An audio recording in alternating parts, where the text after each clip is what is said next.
Good morning, everyone. Shalom. Praise the Lord. Wishing all of you a very blessed, fruitful new year.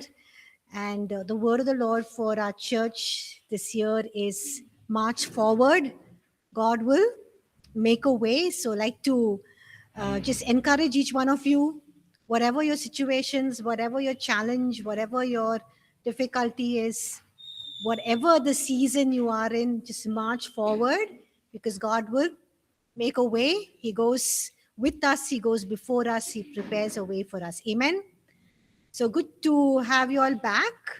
I think the end of last semester, I said I won't be teaching you all this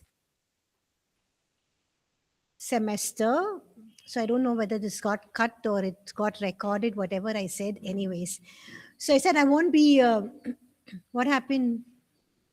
Yeah, I won't be teaching you this semester because I usually don't teach the second years in the second semester, but I've been given this course on holiness, a nice course to study on, to pursue, to learn from. So here I am back again.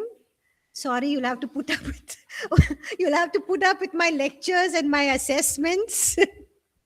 So some of you are celebrating, so thank you for the celebration. Uh, yeah, but it's good to be back. Okay, so let's begin. Okay, let's just pause for a word of prayer. Let's pray.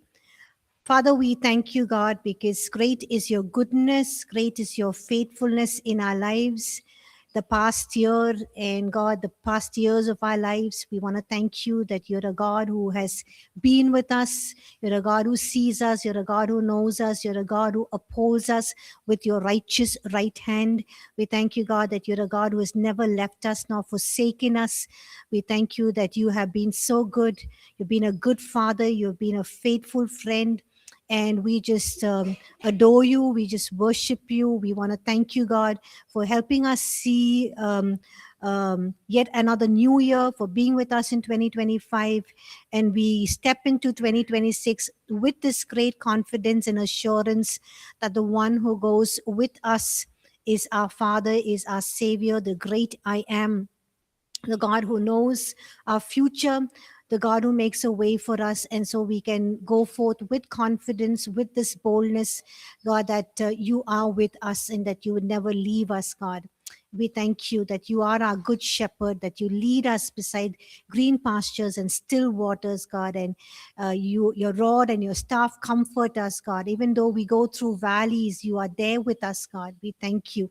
To the mountaintop like experiences, you are there. And so we can journey through life because we know we have this confidence that the great I am, the great loving, good, faithful God is with us. And we just want to bless you and we want to thank you, God. We thank you for this course on holiness. You've called us, God. You've set a standard.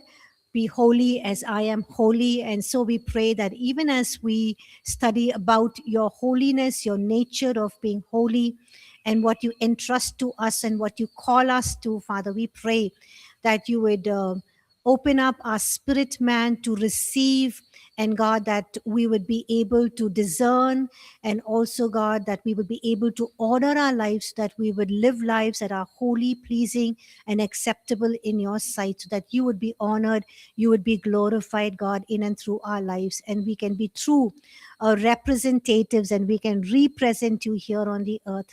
We pray that even as we study this course, that you would open our eyes, our spirit man eyes to see, and God, that you would speak to us, and God, that we would order our lives to be holy just like you are, God. We thank you. We bless you. We give you all the glory and honor and praise. In Jesus' name we pray. Amen.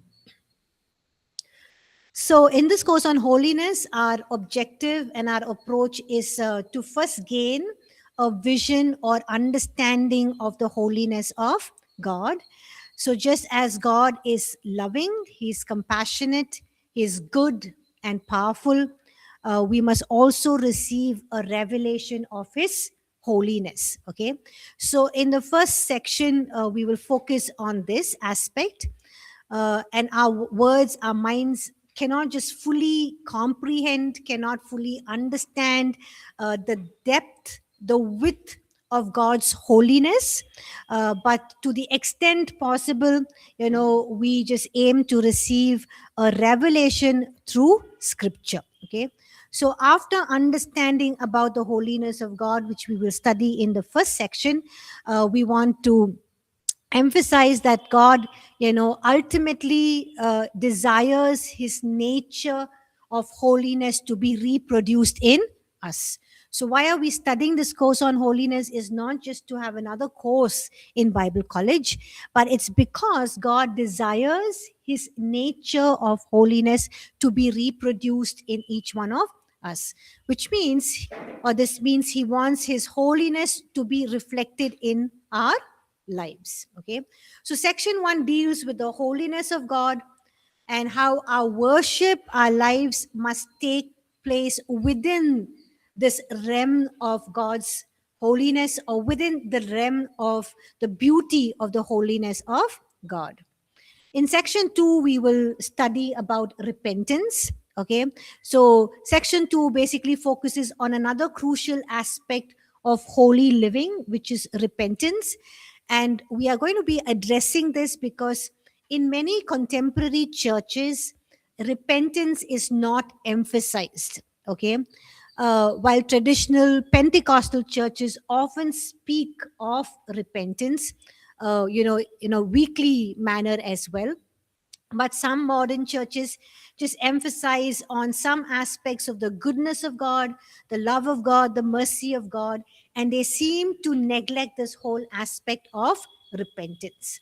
So why are we going to be studying about repentance in the context of holiness, in the course of holiness? Why do you think we'll be studying repentance in the context of holiness? Any thoughts? Yes, Prem? Because to be holy, we have to repent first, I feel. And Okay. without repentance, you can't cleanse yourself. You can't cleanse your mind, your thoughts, your body, anything. Like if it's materialistic also, or if it's emotional also. So for that, you have to be repent. You have to have repentive heart to be holy. Okay. Thank you. You all don't have mics, in-person students? Oh, anyone else? Humbleness before God. God opposes the proud but gives grace to the humble. Okay. So repentance is essential in the life of a believer.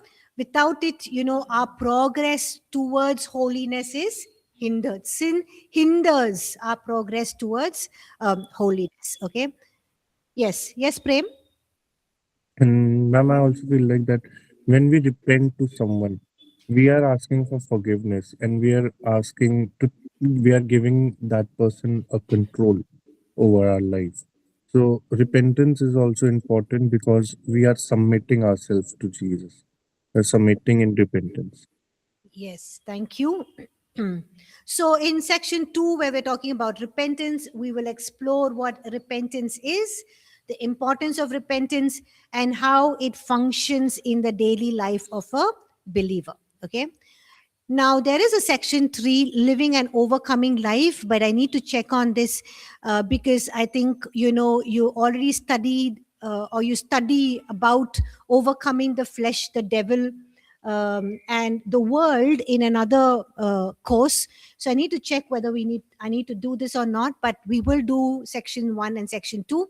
So basically, section 3 is talking about living and overcoming life. Okay, so how to deal with how to live an overcoming life. So we answer the question, if we are going to be doing section 3, how do I overcome temptation? Okay, so God is holy and he wants his holiness to be reproduced in each one of us, and repentance is the key to this journey. Okay, without it, I said, our path to holiness is blocked. But at the same time, God equips us to live victorious lives, overcoming the flesh, Satan, the devil, and the world. Okay, so in section 3, if you're going to be studying, we will study some practical aspects of temptation, of deception, and how to live a life of victory and holiness. Okay, so in this course we are basically going to focus on three main areas, if not three, two. Okay, the holiness of God, the second one is repentance, and the third one is living an overcoming life. Okay, now why is it important for us to study about the holiness of God? Any thoughts? Why is it important for us to study the holiness of God? Yes, Prem. So we can understand who are we repenting to. It's So we like, can understand, sorry. so we can understand who are we repenting to. So we can understand like who God is, who is the creator. And to know, I feel like holiness is important because God also said that He lives inside of us. Your body is holy. Mhm. So to understand your own self, you have to understand God's holiness, that where you are with Him. So your like, I don't know what word I use, but uh, uh, I I meant where is our level with God. Okay. Uh, so that's why we have to understand our holiness and God's holiness. So Okay. Any other reason why we need to study the holiness of God?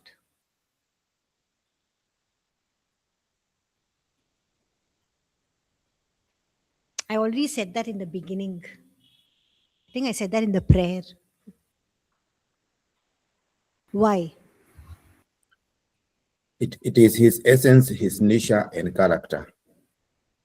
Yes, thank you, Samuel. This is God's essence, his nature, his basic character is that he is holy.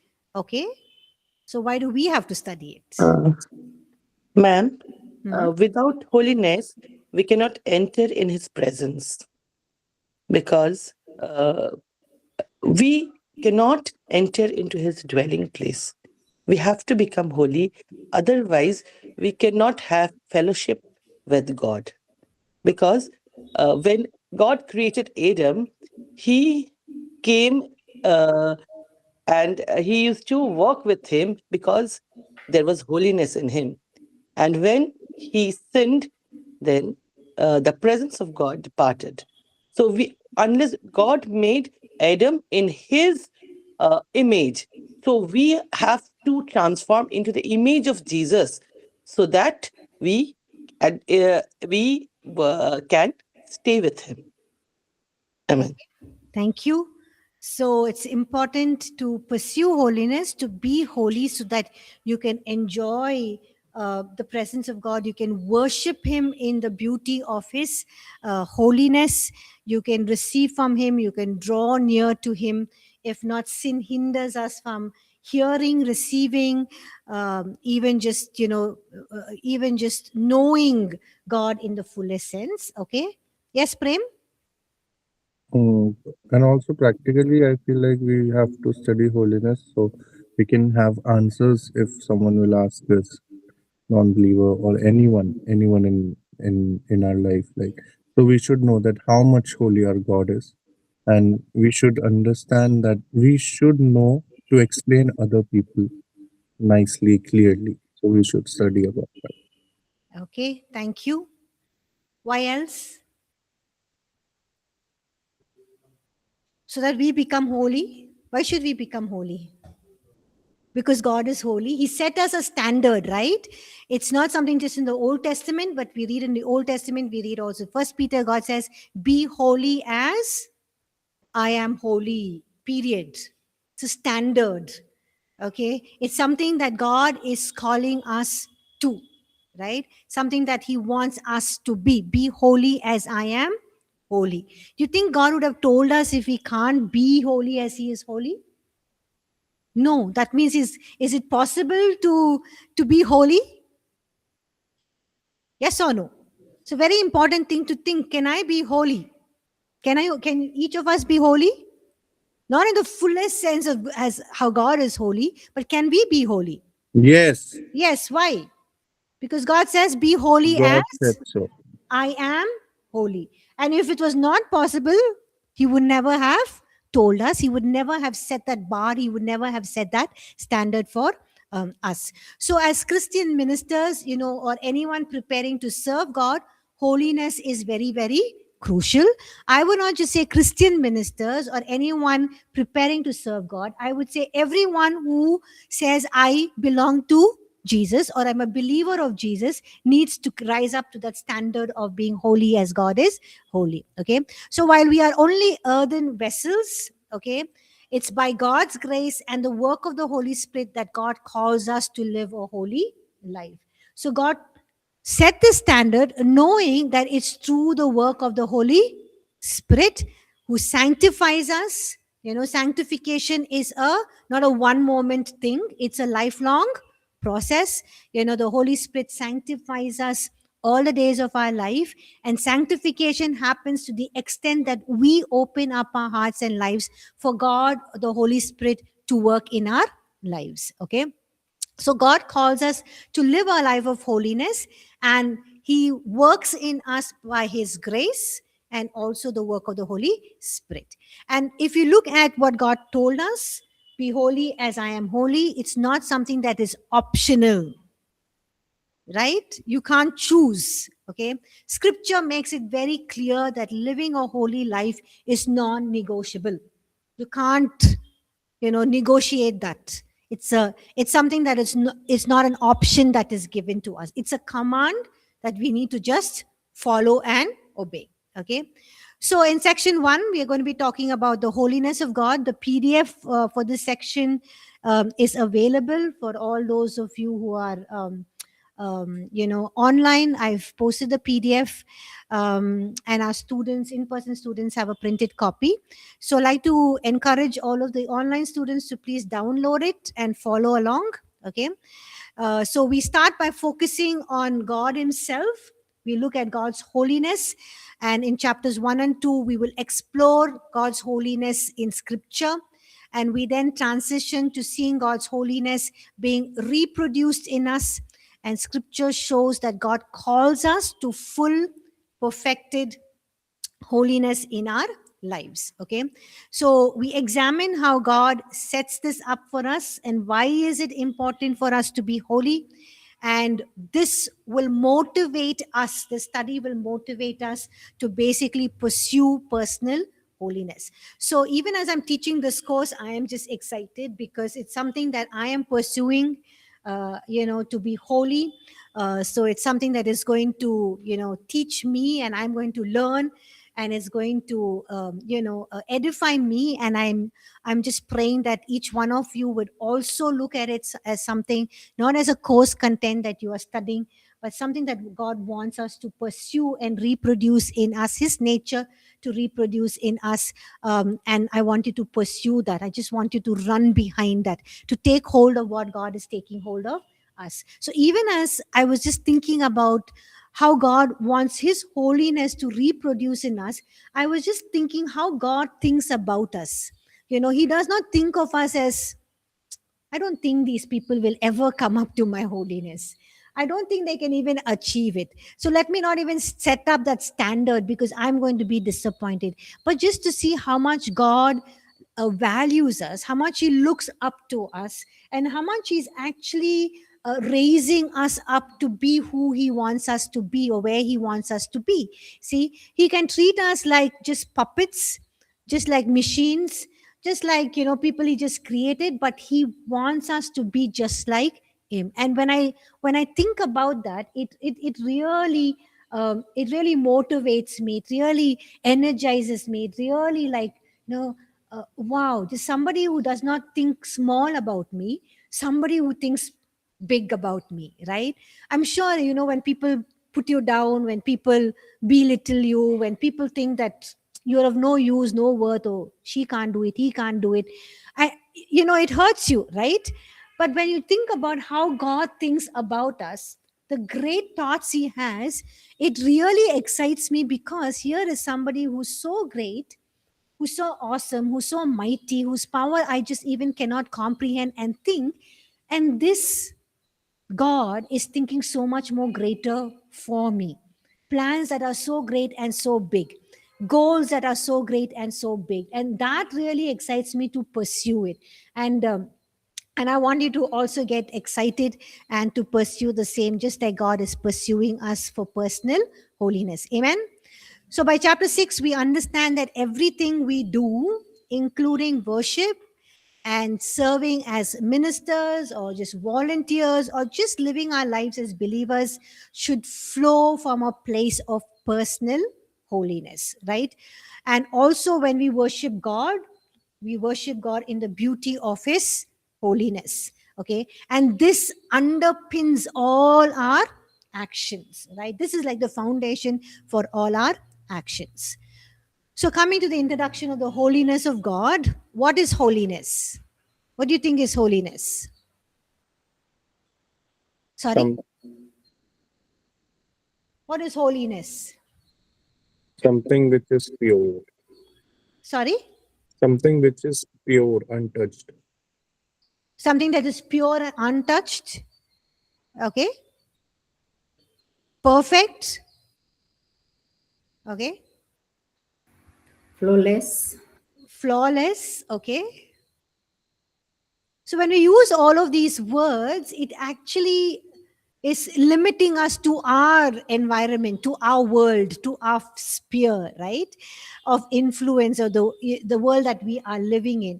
But if you have to really think about holiness, we need to just think about God, right? So when we say what is holiness, we can just say, hey, it's the very nature of God. That is all we can fathom. That is all we can understand, that we can say is, holiness is basically the very nature of God, or is a very core aspect of his nature or his being. Okay. So holiness is basically absolute sinlessness, absolute purity, absolute truth. Now, some of these things which I'm saying is not there in your notes. Okay. Truth, because anything that is a lie cannot be part of holiness. It's absolute faithfulness, because breaking covenant or one's word is not part of God's nature. Okay. It's absolute justice, because the word for justice and righteousness, is the same in the Hebrew word. In the Hebrew word, the Hebrew word for justice and righteousness is the same. Also, we can say that holiness is absolute love. Why? Because love does not rejoice in sin. Okay. And therefore it is it cannot oppose holiness. Also, holiness is absolute goodness, because anything that is unkind is not part of holiness. And also, holiness is absolutely sacred. Nothing profane can belong to holiness. And like you all said, it's absolute perfection. Okay. So if you say what holiness is absolute sinlessness, purity, truth, faithfulness, justice, love, goodness. It's absolutely sacred and absolute perfection. And like I said, holiness is the nature of God, and this nature of God is mingled with every other nature of God. So holiness is not an isolated character, it's not an isolated trait of God. Okay, it's that aspect of God's nature that is mingled, intertwined with every other facet of who he is. So when we say God is love, we're actually saying his love flows out of his holiness. Amen. When we say God is good, we are saying his goodness flows out of his holiness. When we're saying God is merciful and compassionate, we're saying, we are saying God is merciful, we're saying he does not compromise on his holiness. So every facet of God, or every nature of God, or every characteristic trait of God is actually undergirded by holiness. Okay. So what do we mean by this? We mean that, when we say that, God is good, so it's okay if I do this, because he's merciful, he's forgiving, he will, overlook my sin.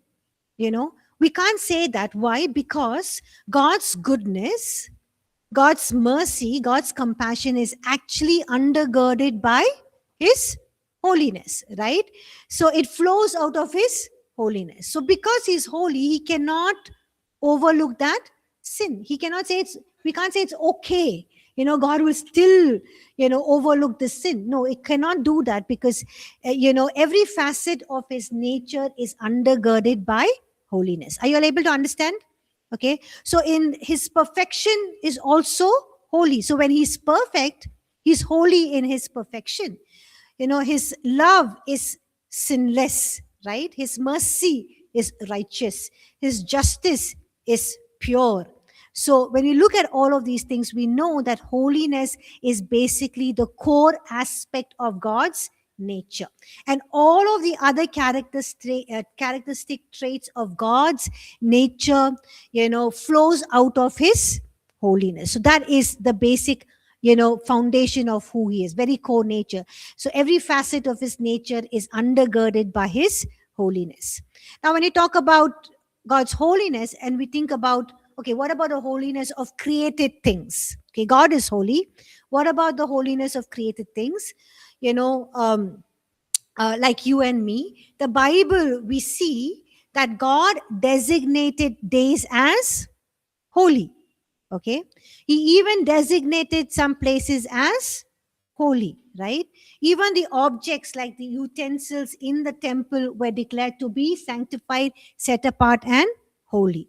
And also, people are set apart. We are being set apart for God. There are many scripture passages that talk about we are a royal priesthood, a holy nation, a people who are brought up from darkness into His marvelous light, and we are people who have been set apart as holy. Okay, so it's not just His nature is holiness, but also, we see in the Bible that God has designated certain things also to be holy. Okay, days, places, objects, and people. Now, in the Hebrew and the Greek word for holy or holiness means pure. Okay, but when referring to created things, the meaning basically changes. It means to be consecrated, to be set apart, or to be sanctified. Okay. So when we talk about God's holiness, we're saying that God is pure. But when we are referring to created things, okay, the meaning means it's consecrated. So this day is consecrated. This utensil in the temple was consecrated, or it was set apart, or it was sanctified. So that is what we mean when certain days are holy, or certain things or objects are holy, or certain places are holy. We are not meaning that they are pure in the fullest sense, okay, comparing to the holiness or the purity of God. What we are basically meaning to say is, hey, these are consecrated, set apart, and sanctified. Okay, so the holiness that we have, okay, is basically bestowed upon us. Is something that is being given to us. We are something that has been presented to us, something that has been granted to us. We have been bestowed upon. The holiness has been bestowed upon us, and is something that we have derived, or something that we have got for ourselves because God gives it to us. Okay, or our holiness comes from God.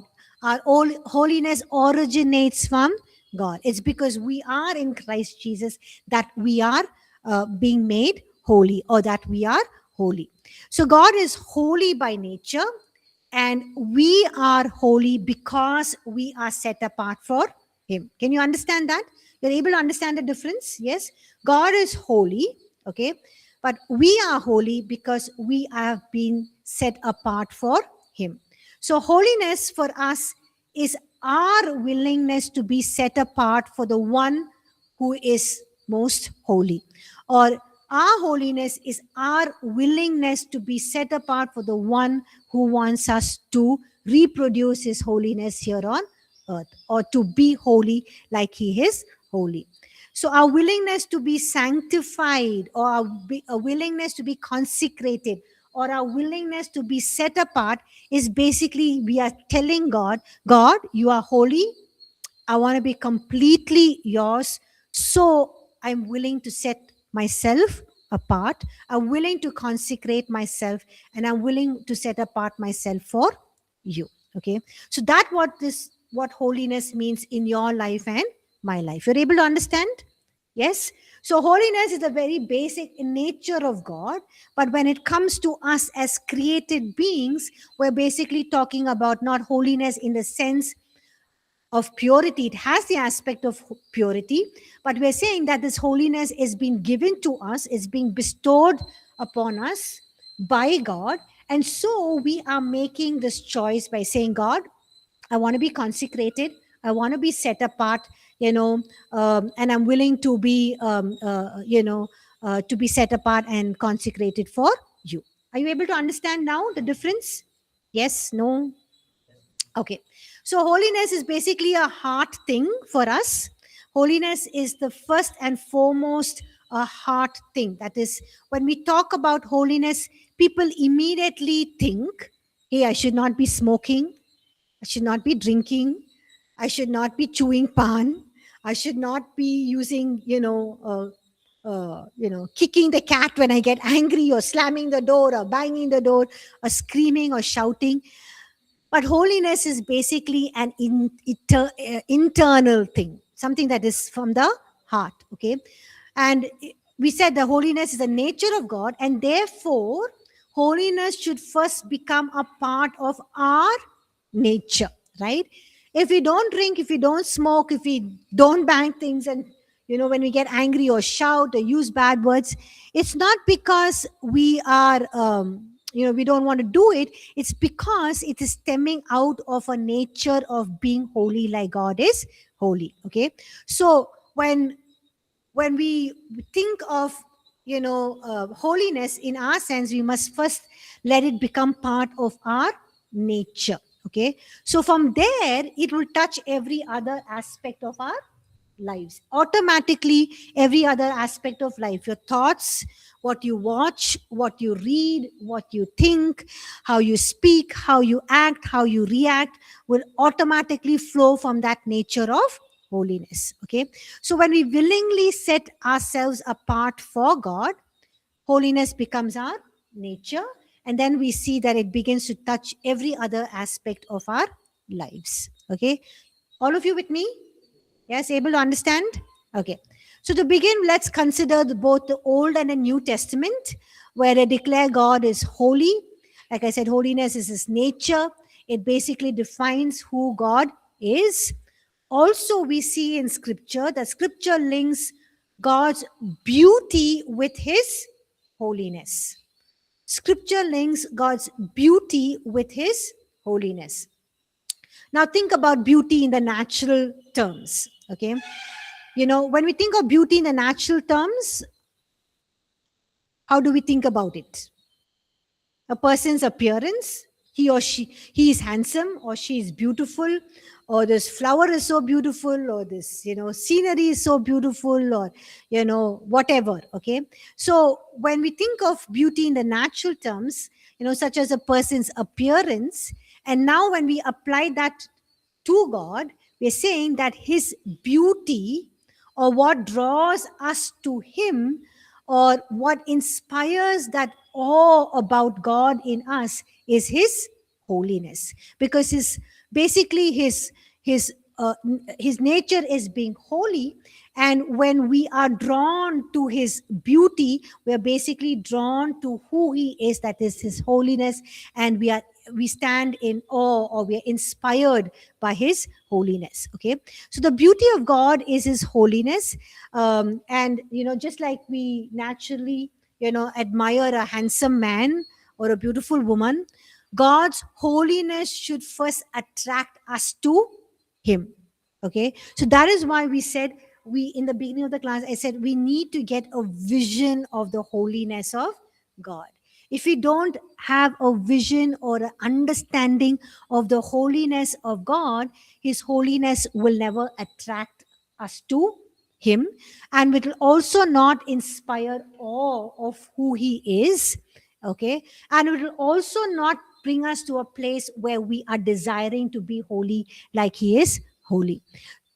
So when we encounter God, when we encounter God, when we look at his holiness, the beauty of his holiness, we respond with this wonder saying, wow, this is God, right?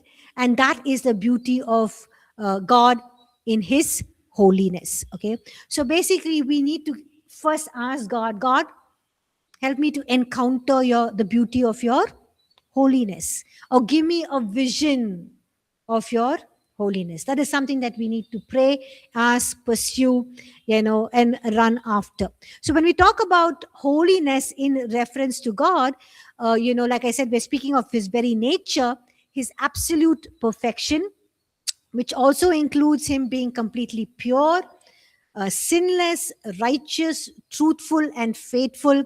And God himself is the standard for holiness. There is no other standard because he is perfection, because he is perfect. So our aim is basically to gain as best as we can a revelation of the holiness of God, so that we can fully comprehend it, and we're able to explain it to ourselves, we're able to explain it to others. Okay, but through scripture we need to seek to understand God's perfection and his holiness. Okay, so far good? Yes. Okay, so like I said, and I've been repeating, that holiness is the very core of God's nature. Like I also said, that every attribute of God is mingled with his holiness. We must never see any of God's character, any of his attributes apart from holiness, like I explained. Okay, so God is love, but his love is mingled with holiness. God is good, and his goodness is mingled with his holiness. God is generous and bountiful, but his generosity is also mingled with holiness. That means that in his goodness, his love, his generosity, God will never act in a way that violates his holiness, that he will go against his own holiness or purity. And this is very, very important for us to understand. This is very crucial, because sometimes in our thinking, or sometimes in our preaching, or even in our teaching, we present all of God's attributes out of his holiness. That is something that we shouldn't be doing. And we think, like I also gave another example. I said, and we'll give you another example, that we said, no, God will be generous to me even if I act wrongly. Or God will continue to be gracious to me even if I act wrongly. But we need to understand that every attribute of God is governed by his holiness. So also his generosity is governed by his holiness. Okay, so he can cease to be generous to us in terms of releasing his blessing, if we act wrongly, or we are still living in sin, because that is against his holiness, that is going against his holiness. Okay, also we discussed about God is another aspect of holiness we looked at is holiness is God's beauty. Okay, so another way to understand holiness is God's beauty, which means that his glory and is so beautiful, is so powerful, that it just attracts us to him. Okay, so holiness is God's beauty, and it is his glory, and it is his attractiveness that attracts us to him, that draws us to him. So let's look at an example in Exodus chapter 28 verse 2. Can somebody read Exodus chapter 28 verse 2, please?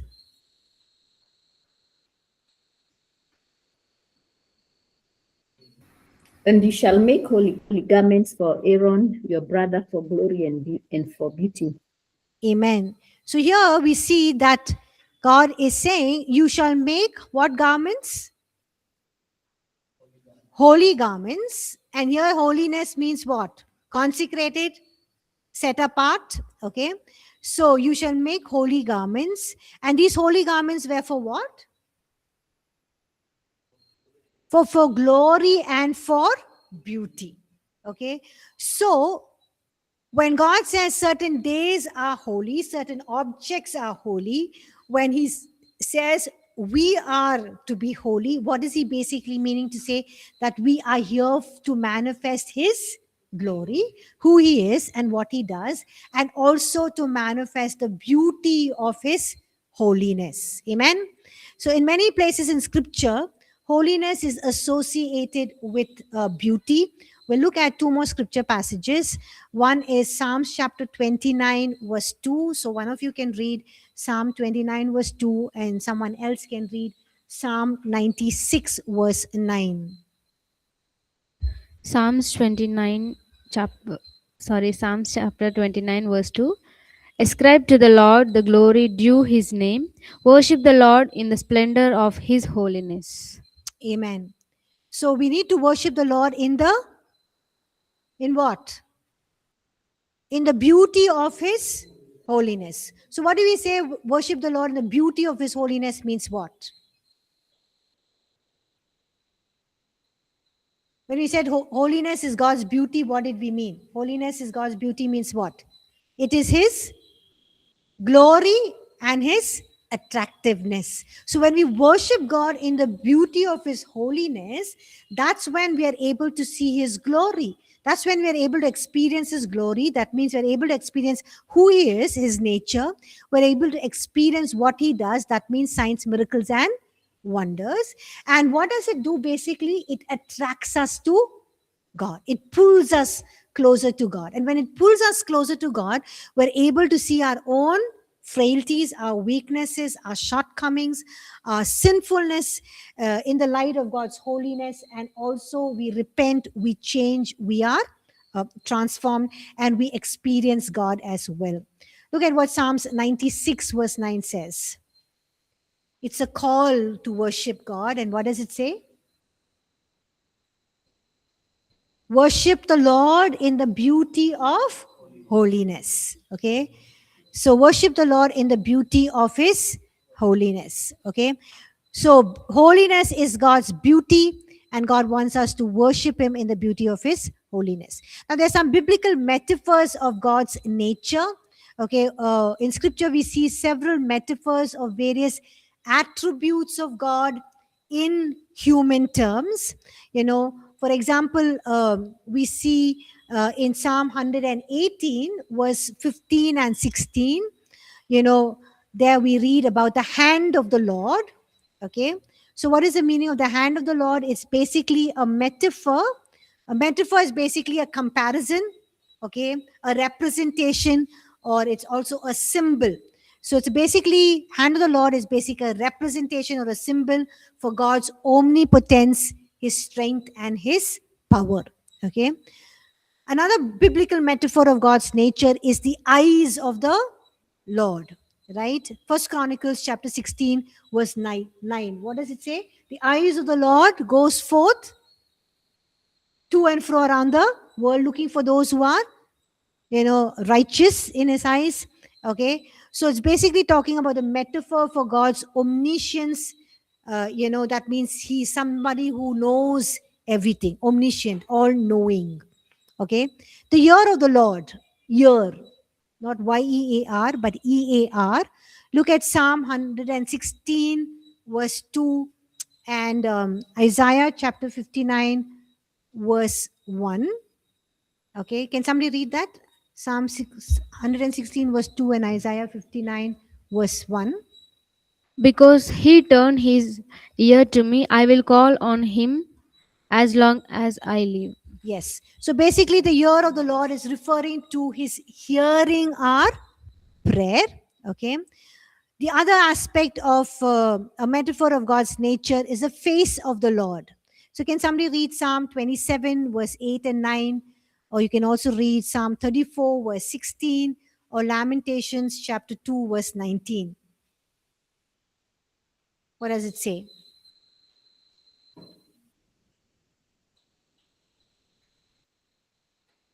Psalm 27, 8 and 9? Anyone's reading? My heart says of you, seek his face, your face, Lord, I will seek. Do not hide your face from me. Do not turn your servant away in anger. You have been my helper. Do not reject me or forsake me, God my Savior. Yes. So when we're talking about the face of the Lord, we're basically referring to His presence, also His, His disposal, His outlook, towards a certain matter. Okay. Two more things: the feet of the Lord, okay, or His footstool. It's referring to what metaphor of God. Look at Psalm 132, verse 7.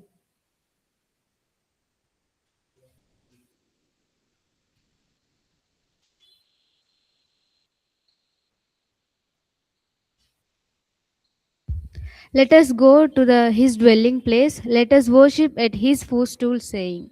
Yeah. So basically, here, the feet of the Lord or His footstool is a metaphor of God's dwelling place, or the place of His dominion, place of His reign or His rule. Okay. So last one is the mind of the Lord. The mind of the Lord. So can somebody read 1 Corinthians 2:16, or you can read Leviticus chapter 24, verse 12.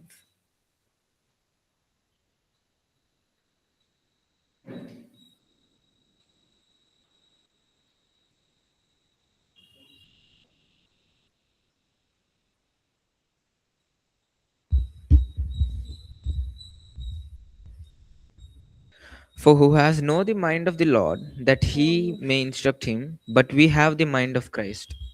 Yes, but we have the mind of Christ. So basically, the mind of the Lord is a metaphor. To adjust this, is a metaphor for God's thoughts, God's wisdom on a certain matter. Okay. So we see here, basically, we're looking at, all the biblical metaphors. No, you have to keep it straight. Sorry. Yeah. Okay. Yeah. Okay, so we're basically looking at several metaphors of various attributes of God in human terms. Okay, and we're saying that, God's beauty, the beauty of the Lord, can be, which we are referring to as His holiness, His splendor, His perfection, His excellence, His grandeur, can be seen in all of His nature. Okay, so holiness is God's beauty, and it is something that should draw us to Him and not repel us, or not, take us away from Him, or not, prevent us or resist us or revolt us, from seeking or pursuing God's holiness. Okay. I'll just stop here. Any questions anyone has? We have just 2 more minutes. Anyone has any questions?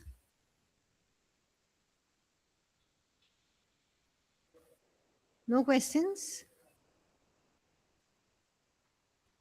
Should have some question. You're able to understand? Okay. Online students, any questions?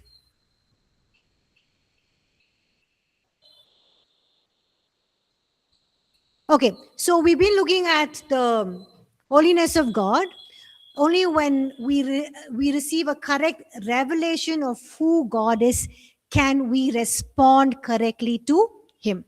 So our revelation of God basically determines our response and our posture before Him. So when we have a revelation of the holiness of God, is when we can correctly respond to Him, and we can come in a correct attitude, manner, even in a posture when we pray, when we worship Him. But if you do not grasp the holiness of God, our response may lack reverence. So sometimes there is no reverence for God, His word, our prayer time, our posture before God, even our worship before God, is because we have not fully grasped the holiness of God. But when we truly understand God's holiness, it's then we respond with awe and reverence. And that's when holiness inspires us to stand in awe and reverence and wonder before God. And that's when we also, can see the beauty of His holiness, or beauty of who He is. Also, it's important for us to receive a revelation of the holiness of God, without which we will never fear sin. We can indulge in sin. We will just keep going in that deeper and deeper. It will never pull us out because we have no reverence or fear, or we have no revelation of the holiness of God. Okay, so we'll stop here.